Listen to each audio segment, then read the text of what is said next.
two teenagers accidentally discovered a mysterious sinkhole with foul-smelling gases continuously churning inside, where even a lighter's flame burned pale green. One of them threw a stick downward, intending to gauge the sinkhole's depth, only to disturb ancient beings lurking within. Nearby residents met catastrophic disaster, with only a handful of survivors escaping. What exactly happened? This all traces back to a transfer to a new school. The protagonist Wallace arrived by car at the nation's most prestigious elite school, where he would begin his 5-year academic journey.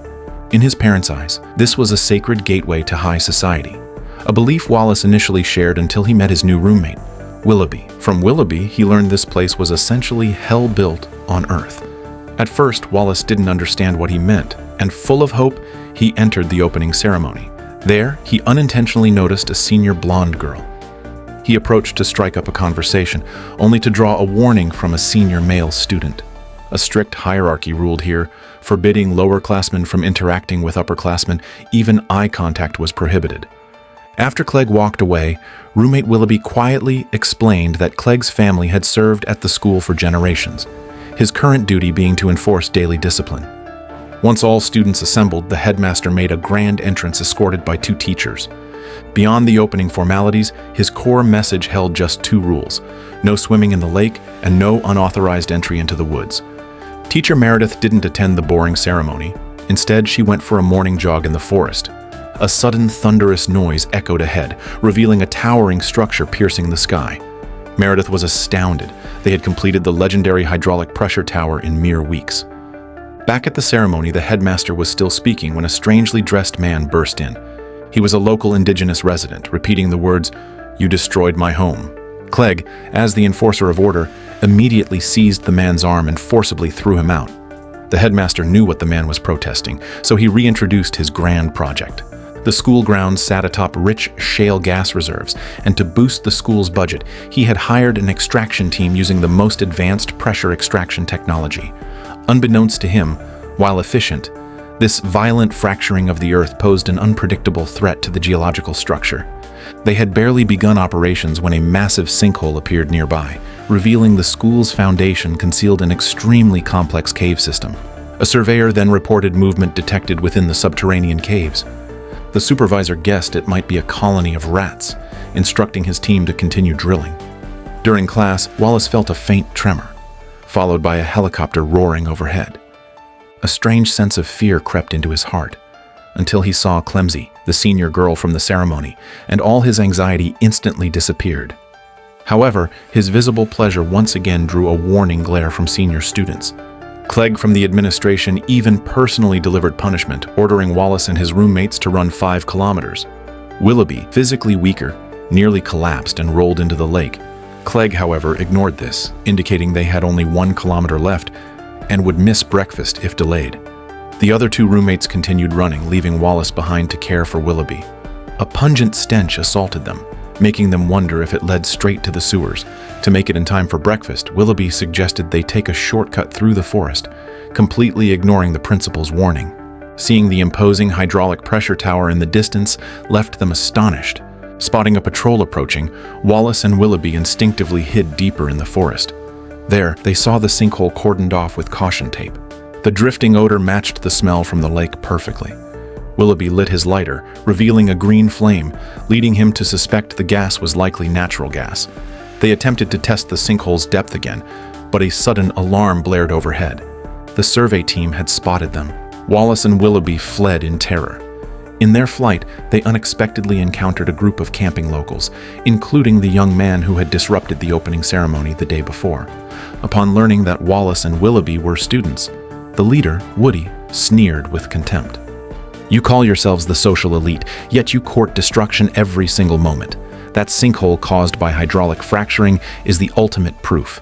Woody believed it was an entrance to hell, and the headmaster along with the school would pay a heavy price.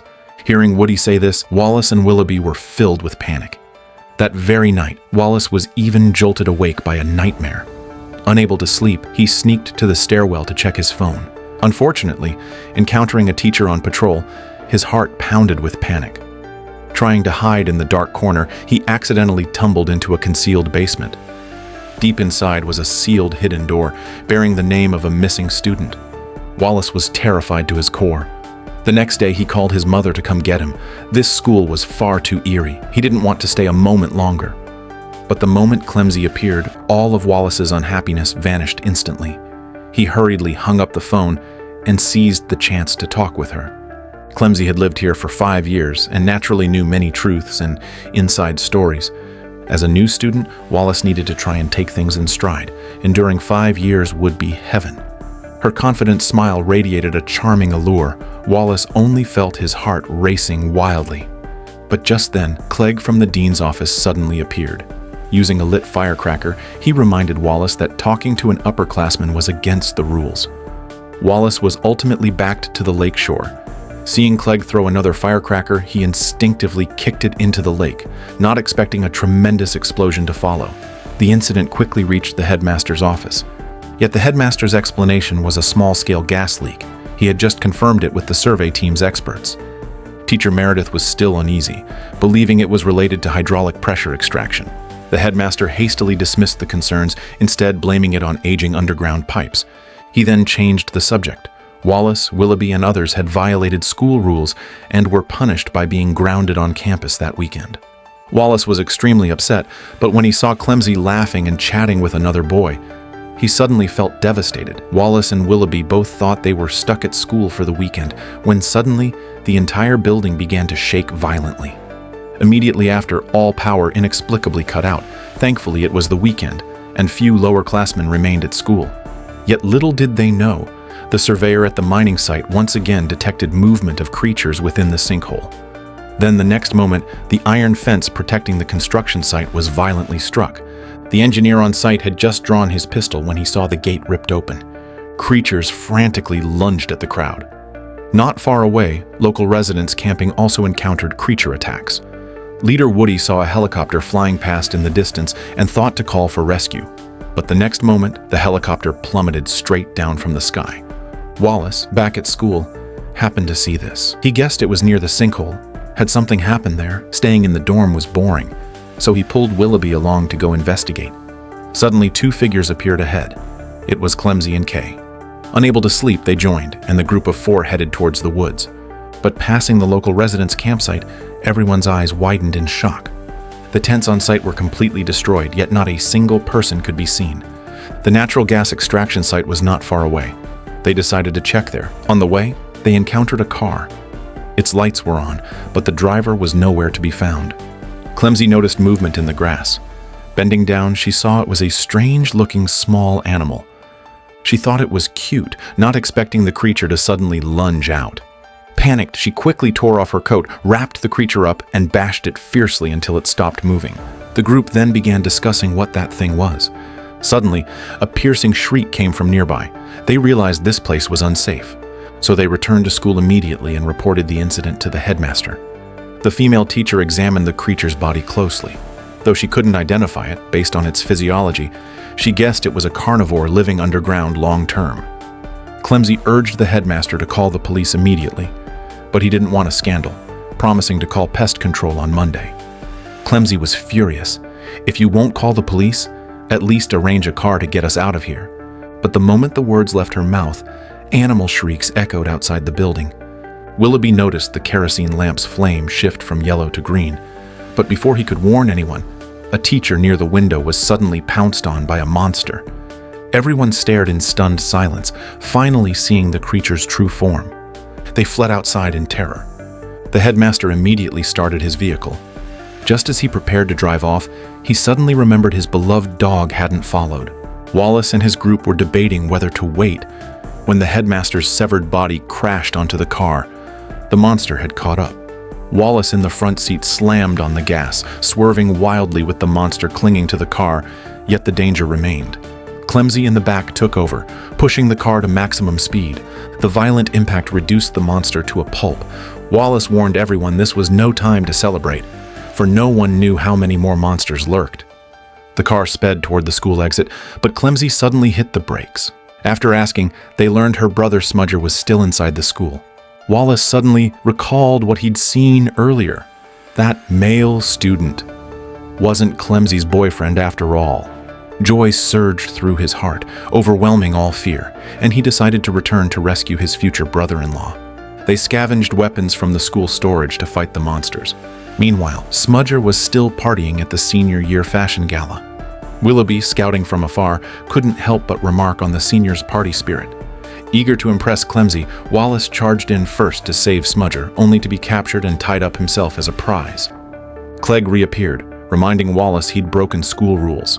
At that exact moment, several monsters charged the crowd. Blood-curdling screams filled the night as the gala descended into hell. Clemsy freed Wallace in the chaos.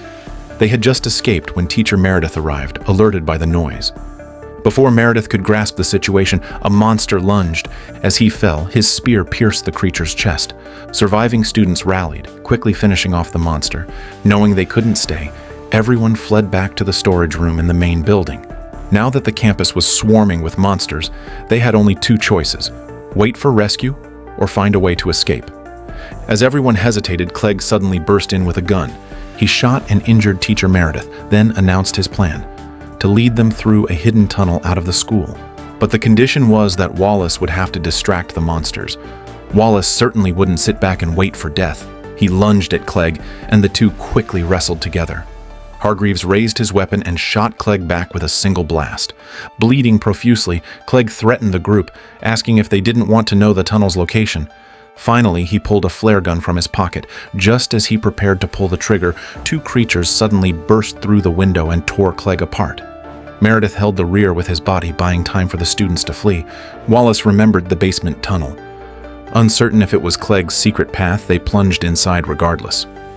Within moments, they saw murals on the walls. They revealed the school was built to contain the monsters, and the labyrinthine tunnels were dug by the creatures themselves.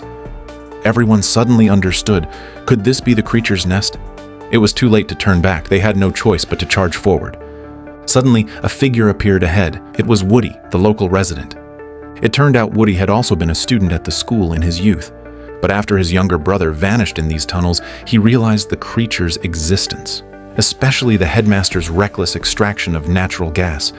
It would inevitably destroy the creature's habitat. Yet his opposition proved utterly useless. Just then, a creature emerged from the darkness.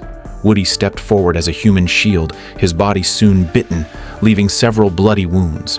In his dying moments, he pointed the students towards the correct exit and used his last ounce of strength to hold back the creature. Wallace and the others dared not pause for a second. Following his direction, they pushed forward. Encountering creatures along the way, they fought desperately. After stumbling through the darkness for a long while, they finally found the exit Woody spoke of. Wallace deliberately stayed at the rear, throwing a lit lighter into the tunnel. He had long noticed the place was filled with natural gas. Just one spark would blow up the entire tunnel and the school along with it. That's the full story of Slaughterhouse Rulez. If you enjoyed it, don't forget to follow the channel. We'll see you in the next video.